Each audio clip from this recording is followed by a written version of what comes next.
อีกหนึ่งความโดดเด่นผลิตภัณฑ์ที่มีคุณภาพเพื่อสุขภาพสู่ผู้บริโภคซึ่งในปัจจุบันผ่านระยะเวลามากกว่า1 ทศวรรษยาน้ำสมุนไพรจีนย่งเหิงและได้รับการขึ้นทะเบียนเป็นยาแผนโบราณจากกระทรวงสาธารณสุขอัตราการเจ็บป่วยและเสียชีวิตของคนมากกว่า 50% เกิดจากโรคมะเร็งเบาหวานอัมพฤกษ์อัมพาตโรคเกาต์ความดันริดสีดวงไมเกรนภูมิแพ้หอบหืดโรคตับโรคไตเสื่อมสมรรถภาพทางเพศโรคต่างๆเหล่านี้เกิดจากโรคที่ไม่มีเชื้อหรือโรคที่เกิดจากความเสื่อมซึ่งเป็นสาเหตุทำให้อายุขัยเฉลี่ยของคนลดลงกว่าแต่ก่อนมากนักปัจจัยหลักคือสิ่งแวดล้อมความเครียดและอาหารที่ไม่ถูกสุขลักษณะอย่างเช่นอาหารต่างๆที่เราบริโภคเข้าสู่ร่างกายมีสารปนเปื้อนเช่นฟอร์มาลีนหรือไซยาไนด์ในอาหารทะเลสารบอแรกในอาหารต่างๆสารประหลอดหรือฮอร์โมนเร่งโต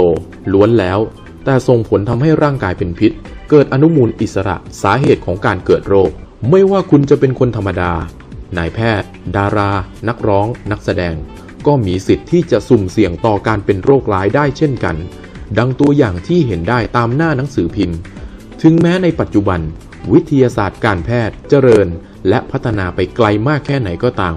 หากพฤติกรรมการใช้ชีวิตยังคงสุ่มเสี่ยงต่อการเกิดโรคก็จะมีผู้ที่เจ็บป่วยมากขึ้นตลอดเวลาศาสตร์ของอายุรเวทที่บอกถึงการมีสุขภาพที่ดี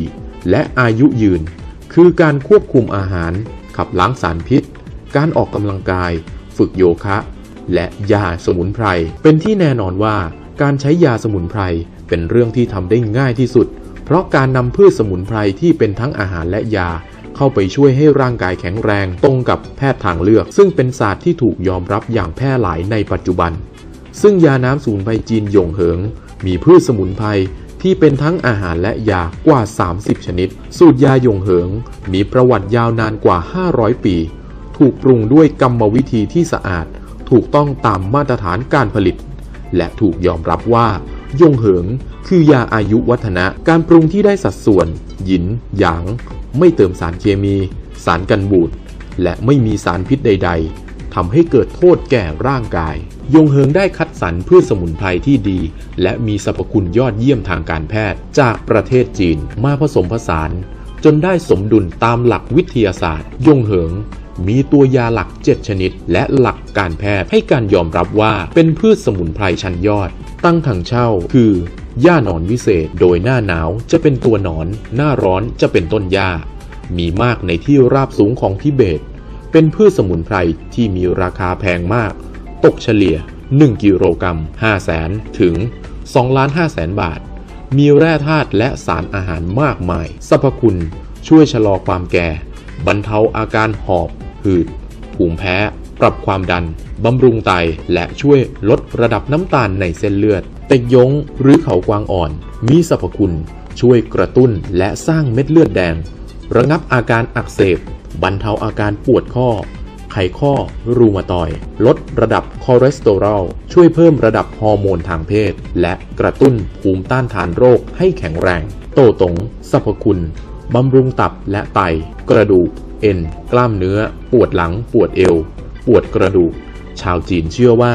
ใช้บำรุงสมรรถภาพทางเพศตังกุยมีสรรพคุณบำรุงเลือดรักษาโลหิตจางขยายหลอดเลือดแดงแก้ประจำเดือนมาไม่ปกติปวดประจำเดือนอาการวัยทองรักษาโรคหัวใจเต้นผิดปกติโรคเจ็บหัวใจปัจจุบันกำลังใช้ในการวิจัยเกี่ยวกับมะเร็งปักคีมีสรรพคุณบำรุงหัวใจเพิ่มเลือดไปเลี้ยงหัวใจลดความดันโลหิตช่วยเสริมภูมิต้านทานโรคปัจจุบันใช้ในการบำบัดมะเร็งเกากีเป็นผลไม้อบแห้งลูกเล็กสีแดงคล้ายลูกเกดมีสรรพคุณ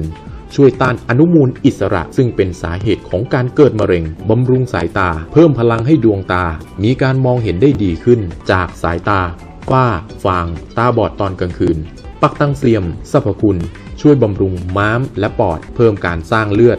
และพลังลมปราณเพิ่มภูมิคุ้มกันรวมทั้ง HIV ช่วยระบบย่อยอาหารในทางคลินิกจีนและญี่ปุ่นใช้สร้างภูมิต้านทานผู้ป่วยโรคมะเร็งลดผลข้างเคียงในการทำคีโม